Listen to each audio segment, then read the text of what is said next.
Horace Wormely, Pasadena native and recently retired professional basketball player, now finds himself in the role as managing partner of Layercake Group, Incorporated, a sports market consulting agency. After playing in over 10 countries, 6 continents, and acquiring well over the number of hours needed to be considered a master, the gingerbread man is once again on the go. And for good reason. With laser focus on his community, basketball, and the youth, he has found a way to combine his love for all three and package it perfectly into a non-profit program named District, which will launch at the end of February. Today, I welcome to the studio Pasadena's very own Horace Wormely. Thanks for having me. Yeah, thanks for joining me. Absolutely. Yeah, it's good to have you. Likewise, likewise. And so, basketball. Yeah. Since you were 6. Yeah, 5 actually. My entire 5? life. Yeah, 5. Yeah, so it's pretty weird now to, I guess, be retired is the word. Right. But I retired right into basketball. So right. Just no longer playing. And it feels like the court just got a little larger. Yeah, it definitely has. So, I mean, with all your experience of being a player, and I mean, age 5, that's a very young age. And so you've developed yourself into the player that you are now, and maybe not developed yourself. I'm sure there are other people who had a part in that. But what would you say are the aspects of a good player? Like if you were to identify a good player? Yeah, I think the main one is belief in yourself. And whenever I do get a chance, like to talk to kids or anyone else, I use the word imagination. I think being able to have a very vivid and broad imagination is what makes you great, because a lot of the game is just basic, simple principles, it's fundamentals that we all as basketball players learn. Yes. But what you can do with those things, the combinations of moves in certain situations and scenarios is what makes you and defines you as a basketball player, and that usually takes having a very vivid imagination. So I always start there, imagination, and then just consistency. There's no substitute really for being in the gym and staying in the gym as much as you possibly can. And then that evolves into, as you progress throughout your journey, it evolves into watching film, attending games, studying other players, studying yourself, and then off the court, again, all this is still consistency, but off the court you make sure your body is as fine-tuned as you possibly can, so that's stretching, weights, what you put into it, how much sleep you get, but all of that is just a very tight regimen. It's just being consistent. So imagination, consistency, everything else, God kind of just creeps in and makes it happen. And habits. It just sounds like you have to make a habit. It's a lifestyle. It's not just something you do one time and then you're going to be great at it. Absolutely. That's what separates, I guess, amateurs from pros. It's the difference between basketball as a hobby and basketball as a career choice. So in those things that you mentioned that do make a good player, I would imagine you identify as a good player. I think you're a great player. But in those things, like what helped you develop into that player? Like who motivated you? Who inspired you? Who fed into you to become the player that you were able to become? Yeah, definitely my mother and my father. My father is the one that really exposed me to the game. And my mother's the one that anchors me all the time. Like her, she never allowed me to like come in the house, cry, like that was okay. But she was like, always like, you gotta get back out there. And so she was my anchor, I could be comforted.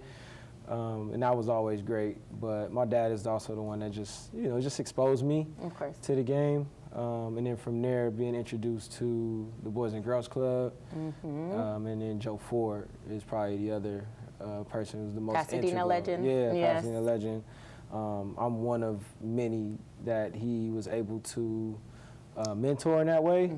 And affect, and affect, and so those would be my 3. And then just the city itself, just Pasadena itself, like culturally, I mean, growing up for me, we had a lot of really good players.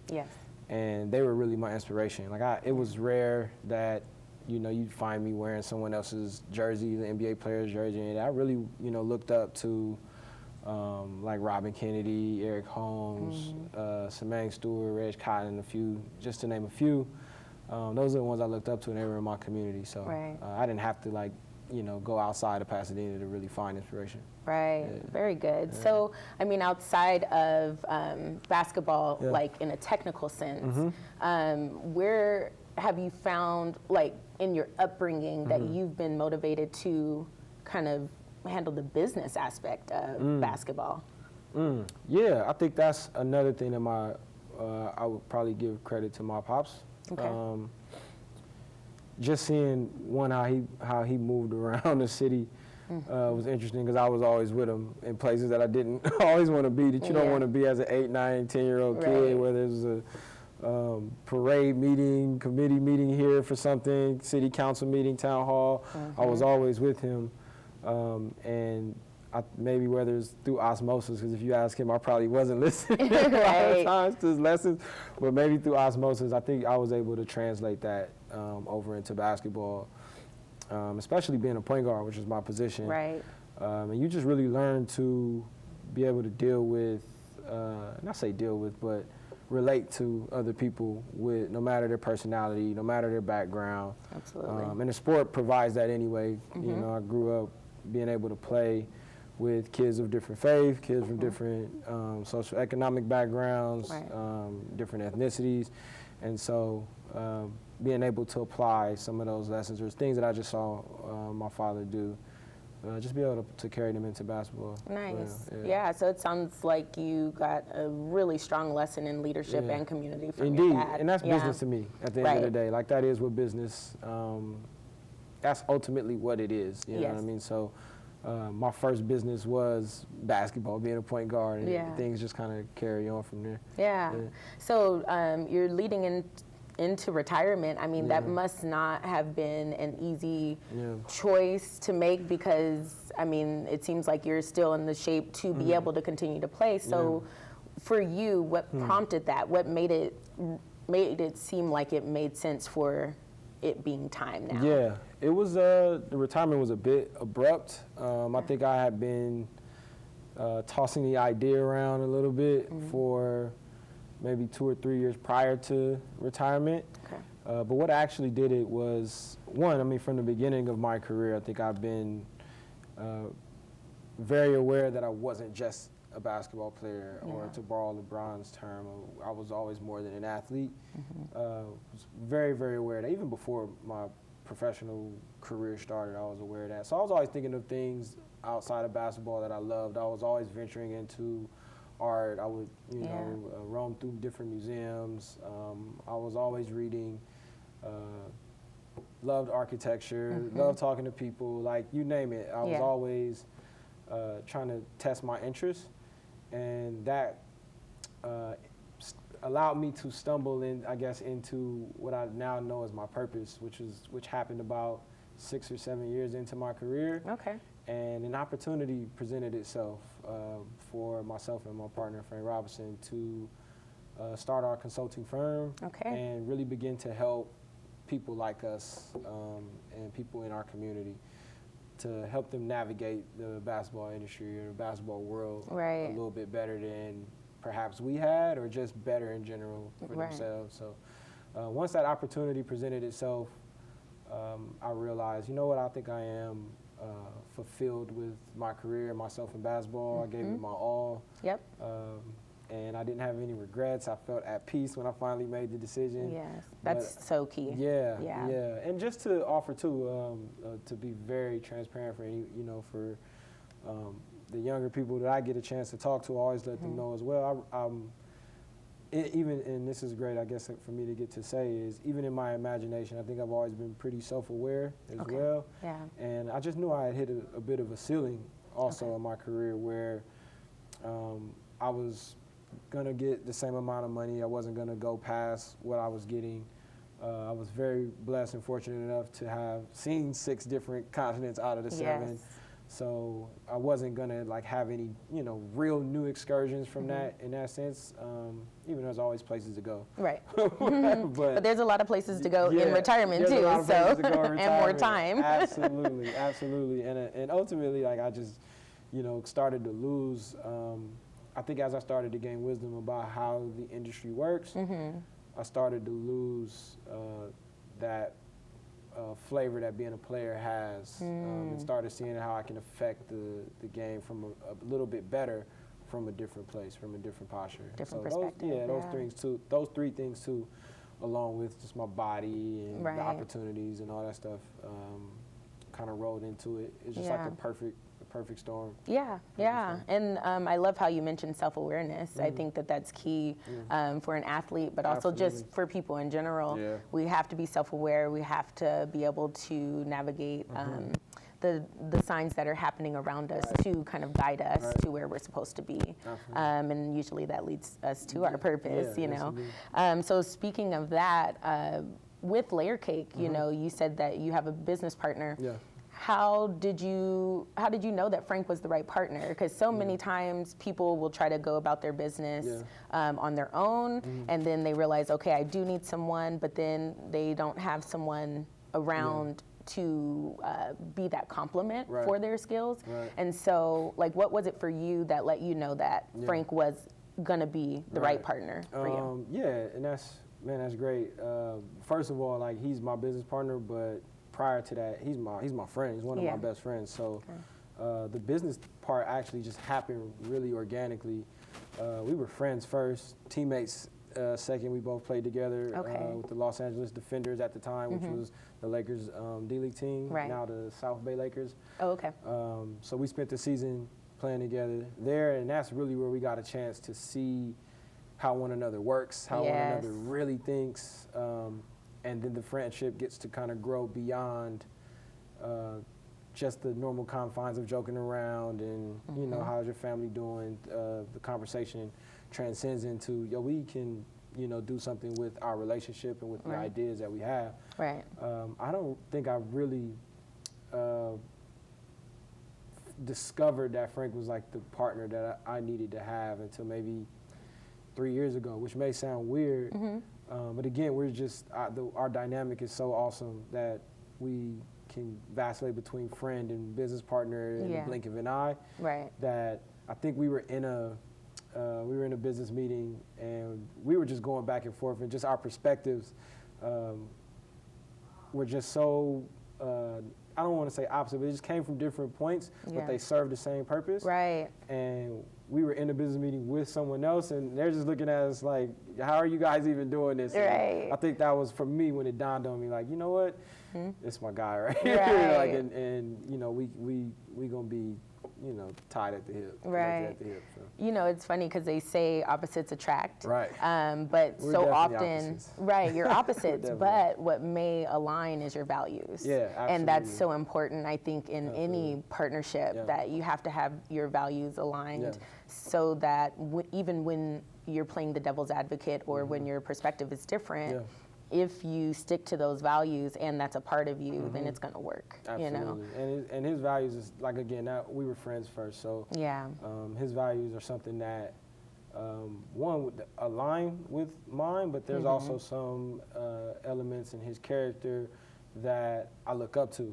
Oh, and I think that's important as well to have, not only in a friend, but in a business partner. Like, I'm still, even as we're sitting, you know, discussing certain things, I'm constantly learning from him and gleaning different things that I can add to my character, to my skill set. Right. And I'm sure vice versa. Yeah, I would hope so. Yeah. I would hope so. Yeah.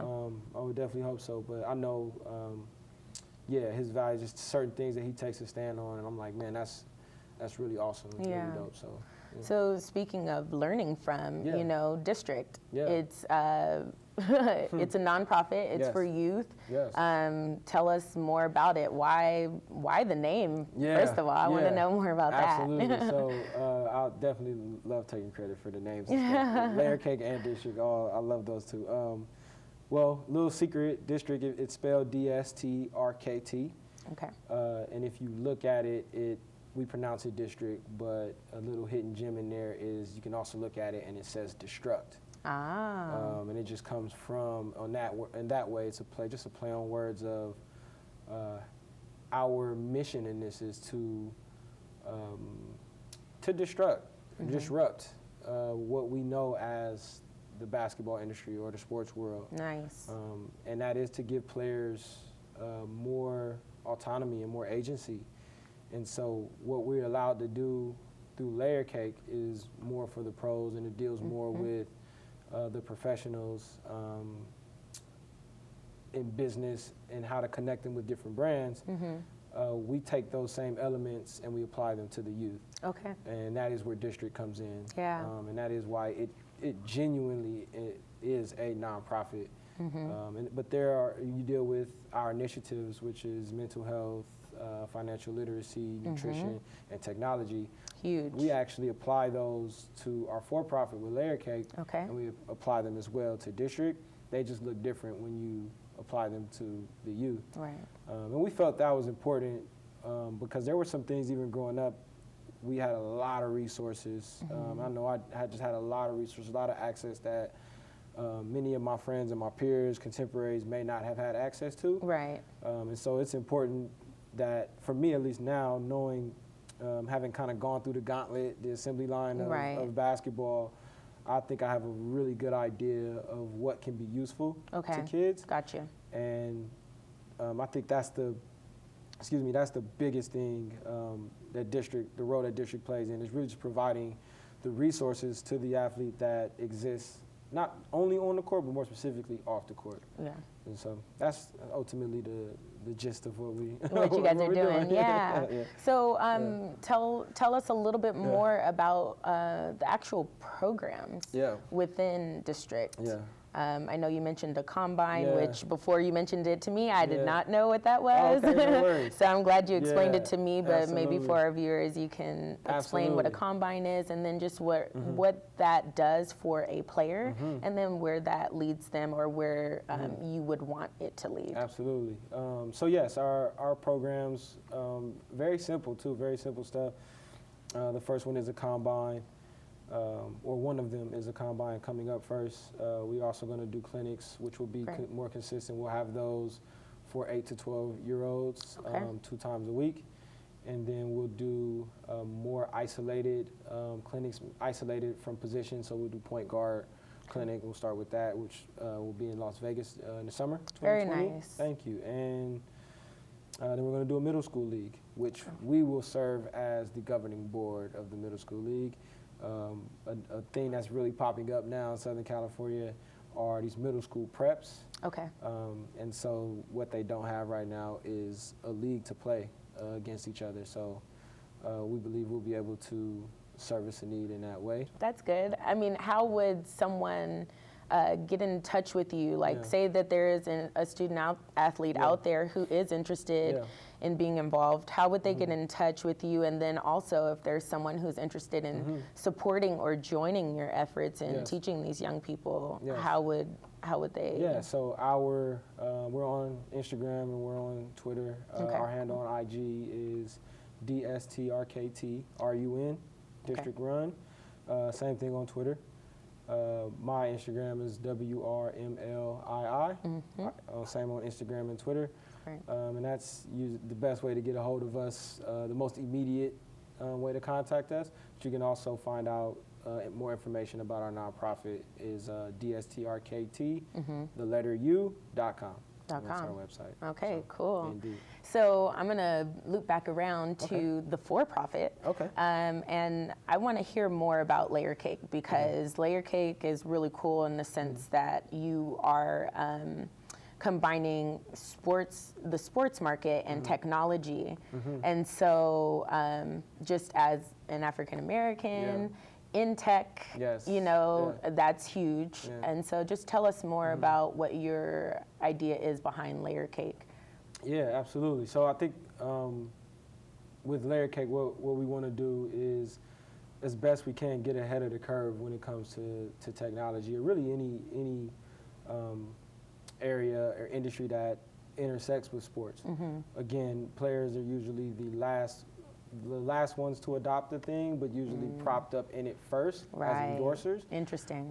So one of the things we want to do is not only just align players with a particular brand, in this case a tech firm or tech brand, but educate them in how they're using the brand, how it will affect their brand, how it affects their day-to-day life, and just what they can do with it that will essentially benefit them and those around them in their community. Right. So in this case, we're working with a tech firm that's actually based here in Pasadena. Nice. Named Open. Okay. And they ran out of the Idea Lab, and they specialize in artificial intelligence, where they create what they call PIs, which is personal artificial intelligence. It's an avatar. Okay.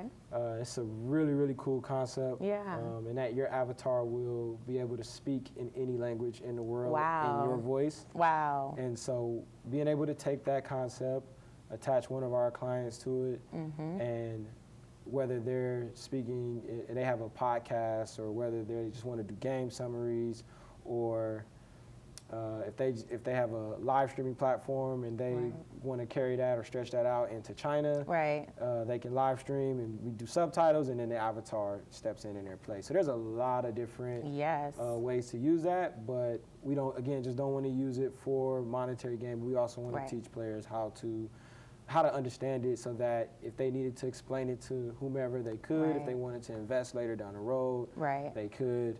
So just trying to be as holistic with in this case, technology and our clients as we possibly can. Right, and that's so key because, I mean, as we could see just with the reach that Kobe had, for example, or like when Klay Thompson went to China and he was trying to Klay, you know, like all of that just shows that basketball is affecting more than just America. Absolutely. And so that's really cool. And then also like just the like you were mentioning, just the agency in basketball and the power that the player has. Absolutely. And I guess that could be any sport, really. It's great to see that you guys are kind of being pioneers in changing the power of the player by teaching these young people. I mean, a middle schooler getting this kind of information and this kind of leadership, and then they grow up just knowing, oh, this is what I can do. What I can do. Exactly. Like it's just, I can't even imagine what it's going to look like. Yeah, absolutely. I have done everything in my power to imagine what that can look like. And I just, again, I get an opportunity to have my own flashbacks of, you know, what would my career have looked like had I was playing with Instagram, and just the culture that's created, and how I would have been able to market myself. Where would my opportunities have gone? Absolutely. And even when I ask those questions, I also look at the cons on that side too, and you know, how would my mental health have been, knowing that, you know, eyes would have been on me much earlier than comments, and all of that, and having to deal with those things. So. Being able to look at it from both sides, not only from my own experiences, but then being able to be hands-on with kids and then be hands-on with professionals on both sides of the industry, from the tech side and the sports side. It gives me a robust set of like skills and just information to be able to really help from age 8 to 48. I was gonna say, you know, I want to hear what, just as we close up, I want to hear a few nuggets that you would share, not only with the young players who may see this, but with the players who are maybe playing in the D League right now, who might be in overseas or even in the NBA right now. Like, what is something from your experience that you think just could be a nugget of truth that could maybe help them? Yeah, stay inquisitive. Stay inquisitive. Don't allow the makeup of your situation, whether it's you're at the University of Kentucky or you went to Vanguard University like I did. Don't allow the names or the prestige or the makeup to dictate, you know, how interesting or how much interest you should have in your surroundings. I think that was one of the best lessons I got, being able to travel all over the world. I never just sat in my room and did anything. There were times I had the opportunity to carry you with me on FaceTime, which is super, super awesome. But yeah, I was. And thank you for that. I went to Finland, y'all. She went to Finland. But yeah, just staying inquisitive. I think that's the best thing. There was a time where the D League year, we shared staff with the Lakers, right? So even our front office, we shared with the Lakers. So our practice facility, we shared with the Lakers. My locker room was across the hall from Kobe and D. Fish and Brian Shaw. So myself and Frank, we tapped into those resources as much as we could. So we didn't just go in and practice and sit and be in awe of where we were. People in accounting at our orientation told us, you know, if you have any questions, we're right upstairs. Yes. Come on up. And I was definitely one of them people all year walking upstairs trying to figure out how accounting works, how marketing works, asking questions, whether it was, and shout out to Nina Hassai, she was our trainer, she's now the Lakers trainer. Nice. So, you know, those are those relationships you get to make, just being inquisitive. I would sit and ask her questions about my body, about, you know, how she felt about training, where she wanted to be. Right. And that, you could take those different types of scenarios throughout my career from high school all the way into retirement. Right. I just remained inquisitive, and it didn't matter where I was. So Yeah. I would say the same thing: be inquisitive, stay inquisitive, keep seeking, and the answer will find you. Yeah. Yeah. Well, thank you so much for joining me today. Thanks for having me. Yeah, it's been great. And this has been Just Seriously Speaking. We'll catch you next time. Thank you for tuning in.